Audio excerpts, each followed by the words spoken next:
America, most of us eat some food that's been fortified with micronutrients every day without ever giving it a second thought. Salt fortified with iodine, milk with vitamin D, or cereals that claim to give us a whole day's worth of vitamins in a bowl. This week, Shining City's Tracy Palangian introduces us to social entrepreneur David Dodson, who is convincing governments around the world to fortify key foods so that children everywhere can live healthier lives. The result? A healthier child at the cost of only pennies a year. What is the magnitude of the problem of malnutrition? Well, to start with, about 1 billion people will go to bed hungry tonight, severely hungry. So that's one number to think about.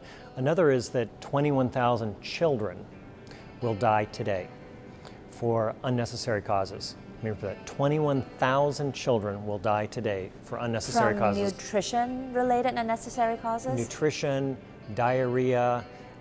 No, I'm not talking about from war or complex things, just really easy stuff that can be fixed.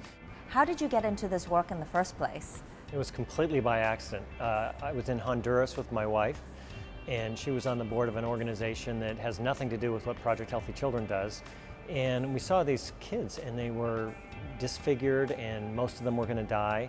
And I remember asking the person that we were with, I said, you know, what causes this? And she said, well, if the mom has enough folic acid, which is a type of vitamin B, in the first 5 weeks of pregnancy, most of these cases of neural tube defects don't occur. I said, so, you know, how does it work? And she said, well, it's just put in the food supply. So the cereal that we eat or the juice that we drink has folic acid or this vitamin B. And I thought, gee, why don't they do that in Honduras? And that's sort of how the whole thing got launched.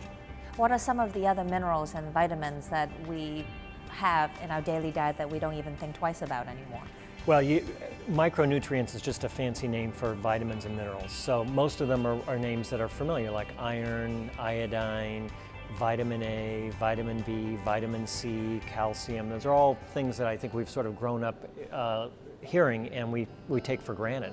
But then you start thinking about it and you go, well, wait a minute, that's right. There's calcium in my milk, and there's vitamin D in my milk, and there's fluoride in the water, and there's iodine in the salt. And so the idea of putting vitamins and minerals in the food supply is something that is second nature to us in the United States, but it is not common outside of the developed world.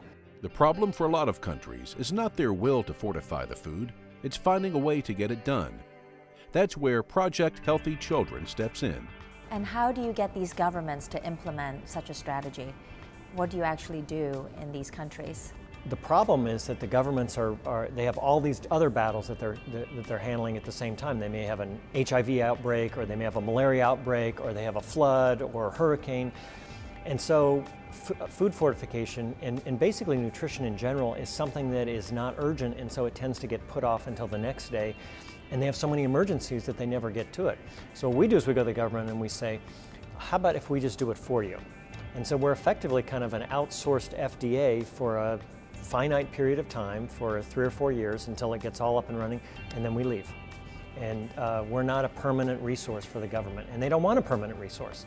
So typically how long do you stay involved, and how much does the program cost? Well, the most important price tag is what food fortification costs for the population, and it costs about 15 cents per person per year.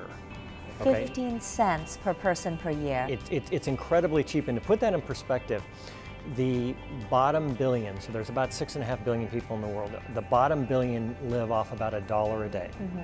So that's, you know, $350 a year. So even for the poorest of poor, 15, 20, 30 cents is not a significant amount of money. And how do food companies, companies in the private sector participate in this? In the developing world, the business leaders tend to be people who are very interested in making their country a better place, in addition to being successful in business.